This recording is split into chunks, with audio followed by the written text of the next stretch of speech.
प्रिय सरसंघ चालक जी, ईश्वरानंद जी, पथिक प्रहलाद जी और प्रभात प्रकाशन नई दिल्ली के प्रभात कुमार जी से निवेदन करती हूँ कि वे मंच पर इस आध्यात्मिक विमोचन कर हम सभी को अनुग्रहित करें।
एक मंगलमय क्षण जब परम पूजनीय सरसंघ चालक जी के कर कमलों द्वारा परिक्रमा प्रपासार पुस्तक का विमोचन हो रहा है।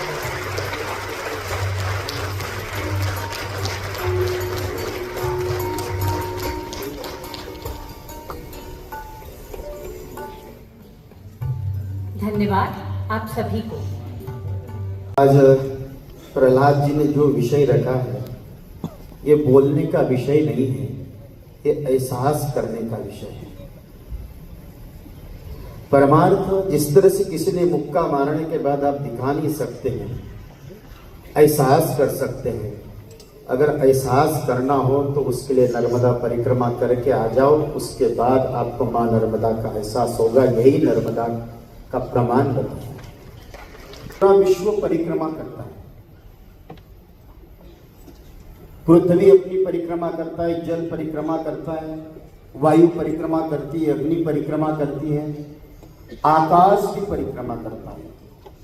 आज साइंस आकाश तक नहीं पहुंचा, आकाश भी गोल घूमता है।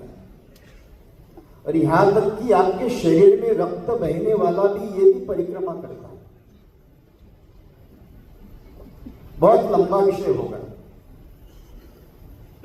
लेकिन एक लव मिनियम क्षण अनु लघु काष्ठ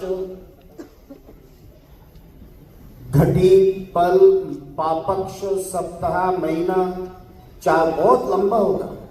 लेकिन महाराज 4,32,000 साल कलयुग के, 8,64,000 साल द्वापर युग के, 12,96,000 साल त्रेता युग के और 17,28,000 साल, ऐसे 42,98,000 साल बीतने के बाद के 100 दिन तब जाकर भगवान। और परिक्रमा करने की परंपरा आज से नहीं है, पूरे विश्व में परिक्रमा करने की परंपरा है। अगर परमात्मा की परिक्रमा करोगे तो परम पद प्राप्त होगा। और आजकल मैं ये कहता हूं, गणपति ने अपनी एक परिक्रमा की तो प्रथम देव बने। यहाँ हर एक क्षेत्र में पराक्रम की जरूरत नहीं। अगर सफल होना हो तो आपके जीवन में परिक्रमा करो। राजनीतिक क्षेत्र में बड़े लोगों की परिक्रमा करो, बड़े पदों पे पहुंच जाओगे।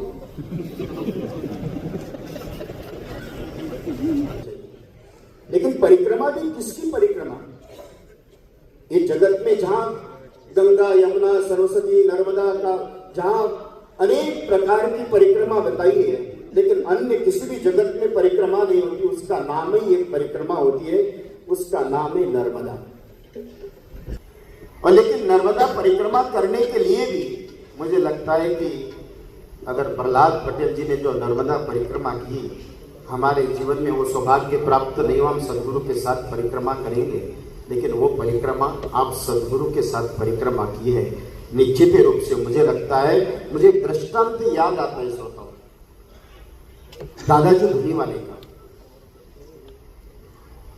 क्योंकि सिद्धों का सानिध्य प्राप्त करना इस जगत का सबसे बड़ी साधना बताइए। मैंने पहले इसलिए कहा दुर्लभो विषय त्यागो दुर्लभो तत्व दर्शना दुर्लभो सहजावस्था सद्गुरु करुणा बिना, बहुत कठिन है। लेकिन जिसने भी तमेव दक्षम शरणम सर्व भावे न भारत, हमारे प्रहलाद जी पटेल ने नर्मदा परिक्रमा कैसी की, क्या आपके ऊपर है, और उसी का परिणाम हम लोग इस परमात्मा की कृपा है। नर्मदा का महात्म्य तो इस जगत में दादाजी धुनीवाले का एक मुझे उदाहरण आपको बताता हूं।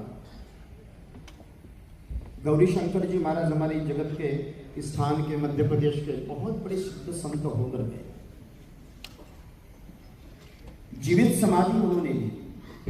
अंग्रेजों ने उनके ऊपर कई प्रकार का परीक्षण करवाया, लेकिन उनकी परिक्रमा रोज 5-10 हजार साधुओं के बीच में परिक्रमा होती थी।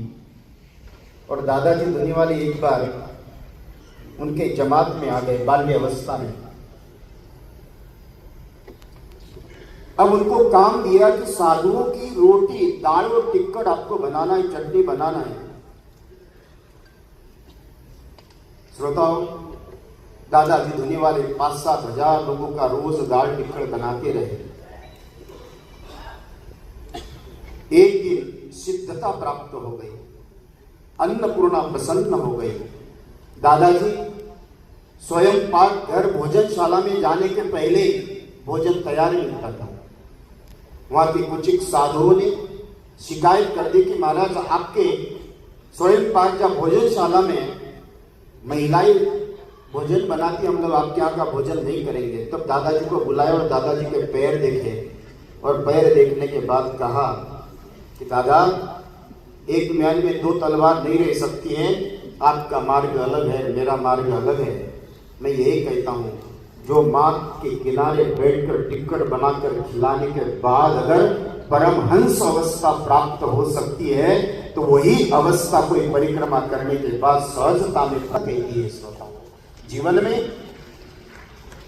उस माँ की परिक्रमा हमने भी की। मेरी 2 परिक्रमा हुई। एक परिक्रमा में साधु होता है, दूसरे परिक्रमा में सिद्ध होता है, और तीसरे परिक्रमा में परमहंस होता है। एक दिन से लेकर 1200 दिन का वर्णन आता है, 3 साल 3 महीने 13 दिन। अगर उतने कितना समय उस परिक्रमा में निकालने के बाद आपका क्या क्या वर्णन, बहुत विस्तार, एक दिन से लेकर 1200 दिन, एक 1198 दिन का वर्णन आता है।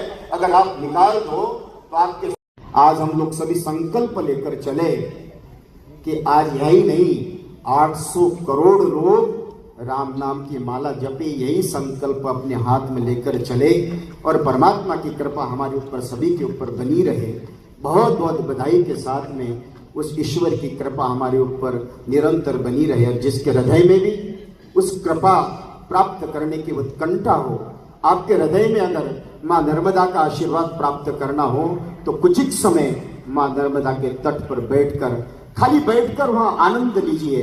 आपको अनुभव होगा कि माँ नर्मदा क्या है। वो पानी, तट, पत्थर, पहाड़, पेड़, जहाँ कंकड़, वहां की मछलियां, वो सभी की सब देव स्वरूपा बताइए। इसलिए आप सभी उसका एहसास करने का प्रयत्न करें। मुझे प्रहलाद जी पटेल और कैलाश जी ने बुलाया।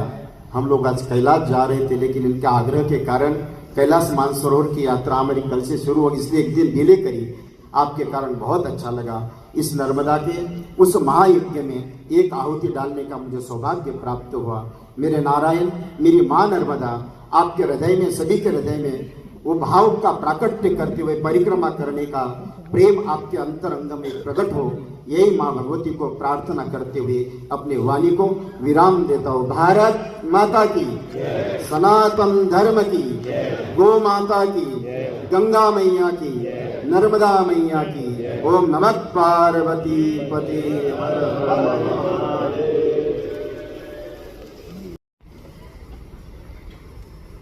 इस पुस्तक के लिए बताया गया कि ऐसा पुस्तक है, परिक्रमा के अनुभव का वर्णन है, तो मैंने मान्य कर लिया, क्योंकि नर्मदा परिक्रमा ये बहुत बड़ी श्रद्धा का विषय सर्वत्र है। जिनको प्रतीति है, अनुभव है, उनके लिए तो है ही, लेकिन जिनको वो नहीं है उसके लिए भी है। हमारा देश श्रद्धा का देश है। यहां कर्मवीर भी है, तर्कवीर भी है। तर्क और शास्त्रार्थ में दुनिया में कहीं भी हमारा देश पीछे नहीं है। परंतु हम सब लोग जानते हैं कि जीवन चलता है श्रद्धा विश्वास के आधार पर। अब जिनको जड़वादी कहा जाता है वो लोग भी इसको मानते हैं आजकल। पहले नहीं मानते थे, आजकल मानते हैं। दुनिया श्रद्धा विश्वास पर चलती है। उदाहरण भी देते कैसे चलती है। तो कहते हैं कि जनरल मोटर्स नाम की कंपनी है, अमेरिकन कंपनी है, जानते हैं। लेकिन कंपनी है क्या?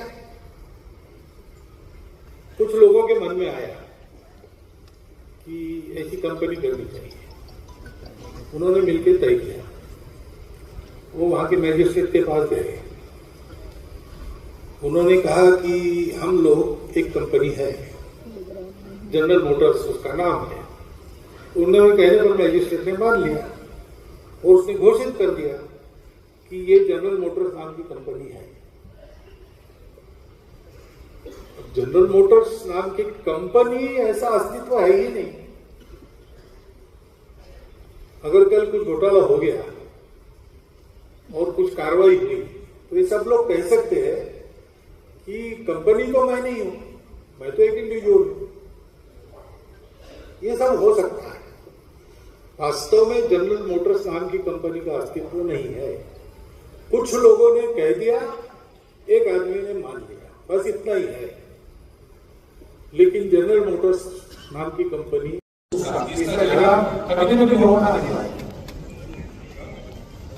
इसलिए दुनिया में संघर्ष चल रहे।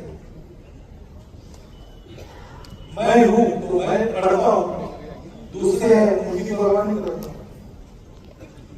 क्योंकि मुझे ये बोल रहा है कि मैं आपके सामने बोल रहा हूं, तो बोल रहे मैं बोल रहा हूं। आपको ये बोल नहीं हो रहा है कि मैं बोल रहा हूं, आपको बोल रहा है हम सुन रहे हैं, मैं सुन रहा हूं। तो हमारे सबके बोल अलग अलग है, तो हमारे सबके स्वार्थ भी अलग अलग है। और मैं ये देखता हूं कि मुझे भी एक ही बोल रहा है, आप हो, मैं देख रहा हूं, लेकिन मुझे बोल नहीं। संभाजी महाराज के जीवन पर इथे ओशाळाला मृत्यू ऐसा नाम था उसका। तो उसमें प्रसंग है कि औरंगजेब अपने सरदारों को डांटता है कि तुम लोग थोड़ा सा याद रखे थे, भूले नहीं थे। पूरा औरंगजेब होकर काम शायद नहीं कर रहे होंगे, पता नहीं क्या है। तो डांटते डांटते औरंगजेब ने सरदारों को कह दिया, गेट आउट, तुम बाहर जाओ। औरंगजेब ने अंग्रेजी में गेट आउट कहा। लोग हंसे लेकिन भूल गए, क्योंकि इतने महान अभिनेता थे कि चलो ऐसा दाग लगने से उनको नजर नहीं लगी किसी की, यही हो गया। इतना अच्छा अभिनय है, ठीक है, वो प्रसंग आएगा। लेकिन बाद में नाटक समाप्त हो गया। हम 3-4 मित्र थे कॉलेज के। जाने के पहले कॉफी पी के जाना, पीछे सामने एक होटल है, उसमें गए। वहां हमने देखा कि वो और संभाजी का काम करने वाले 3-4 मिनट वहां बैठे थे। कॉफी सामने पड़ी थी और ये रो रहे, ये मेरे से गलती कैसे हो? कैसे करना? तन्मयता से करना। गीता में कहा है, सत्ता कर्मण्य विद्वांसो, कर्म में सख्त होकर जुड़कर करने वाले अविद्वांस या न जानने वाले लोग जैसे करते हैं, जानने वाला भी वैसे ही करता हुआ दिखता है, लेकिन वो जुड़ा हुआ नहीं। अभी कितनी कठिन बात है, लेकिन ये सहज हमारे लिए करने का वातावरण हमको हमारे आध्यात्मिक महापुरुषों ने दिया। मैंने कहा ना, अनेक मार्ग होते हैं साधना। तो एक ज्ञानेश्वर महाराज ने वर्णन किया है, एक रास्ता ऐसा होता है कि पंछी झाप एकदम उड़कर जो चाहिए उस पर झाप देकर उसको पकड़ के ले लेता है, एक झाप में काम हो जाता है। ऐसे कुछ लोग होते हैं, वो उस प्रकार सीधा वहीं जाए। शंकराचार्य जैसे हो गए, बचपन में ही सारे मोह त्याग करने के लिए श्रेय को प्राप्त कर लिया। लेकिन कुछ लोगों का यह सामर्थ्य नहीं होता। तो बिल्कुल सामान्य व्यक्ति का मार्ग कैसे है, जैसे चींटी चलती है, छोटे छोटे कदमों से जाती है, उसी फल को खाने के लिए जाती है, जिसको पंछी एक झाप मारकर उसका रस चूस लेता है। ये चलकर जाती है, धीरे धीरे कब पहुंचती है पता नहीं, लेकिन पहुंचती है और अपने छोटे से मोह वही नारद से शुक व्यास रटे, पछी हारी थके, पुनि पार न पावई ताई, अहीर की छोहरिया छछिया भरी छाछक ना करता। तो हमारे पूर्वजों के उपकार है कि हम सबके लिए उन्होंने ये द्वार खोल दिया है। और इसलिए ये भाव, नर्मदा किनारे पर जाकर बैठो, जैसा स्वामी जी ने कहा, बस एकाग्र होके देखो नर्मदा जी का दर्शन करो। बस इस नाटक वाली दुनिया से अलग होकर अपने असली स्व में आ जाते हो। क्षण भर क्यों न हो, ये प्रतीति हर बार आती है, लेकिन वो भक्ति चाहिए, वो भाव चाहिए। नर्मदा का पानी है ना हाइड्रोजन ऑक्साइड है, ऐसा जिनका पक्का मत है उनके लिए नहीं, उनके लिए नहीं, क्योंकि भाव ही परमेश्वर है, भाव ही सत्य है, बोध ही सत्य है। हम है या नहीं, क्या है, हमको लगता है मैं हूं इसलिए मैं हूं, वो विचार नहीं है, अंदर से स्फुरण है। सो जाते हैं तो उस भाव के लिए, क्योंकि ये भाव नहीं है मन में, इसलिए सारी समस्या है। इसको आप भक्ति कहो, इसको आप अपनापन कहो, आत्मीयता कहो, हम सब एक है। तो पेड़ और मैं भी एक हूं, नदी और मैं भी एक हूं, पहाड़ और मैं भी एक हूं। भगवान सर्वत्र है, सर्वत्र पवित्रता है, कहीं भी अपवित्रता नहीं है। पर्यावरण कभी बिगड़ा नहीं है, तकनीकी प्रगति बड़ी ऊंची थी, परंतु पर्यावरण नहीं बिगड़ा। मनुष्य का जीवन सुखी था, मनुष्य का जीवन सुसंस्कारित था। अब प्रमाण है, एक विलियम डैलीरिम्पल है, उसकी नई पुस्तक आप पढ़ी, दी गोल्डन वे, गोल्डन गेट, गोल्ड ही नहीं, दूसरा होता है। भारत का ये जो प्रभाव था सारी दुनिया पर, वो कैसे आया उसका उसने अभ्यास पूर्वक सारे सबूत वगैरह देकर वर्णन किया है। हमने विश्व का नेतृत्व किया, तो किसी देश को जीता नहीं, किसी का व्यापार हमने दबाया नहीं, किसी को बदला नहीं, कन्वर्ट नहीं किया। जहां गए वहां हमने सभ्यता दी, वहां हमने ज्ञान दिया, शास्त्र सिखाए, जीवन को उन्नत किया। प्रत्येक राष्ट्र की अपनी पहचान थी, सब थी, लेकिन आपस में एक सुसंवाद चलता था। वो आज नहीं है। मनुष्य के हाथ में इतना भौतिक दृष्टि से, लेकिन परिवार टूटने लगे, आपस में पट्टी नहीं, माता पिता को रास्ते पर लोग छोड़ देते हैं, संस्कार नहीं है। ऐसी विकृति आ गई नई पीढ़ी में कि ये मांग होती है कि वो अगर मानता है कोई लड़का कि मैं लड़का नहीं लड़की हूं, तो कहना चाहिए हाँ तू हो, उसको दबाव मत। वो कहता है कि मैं सियार हूं, मानना चाहिए। ऐसे विकृत प्रवाह चलने लगे। 2000 वर्षों की हालत हो गई, सब प्रकार के प्रयोग हो गए। क्या नहीं है?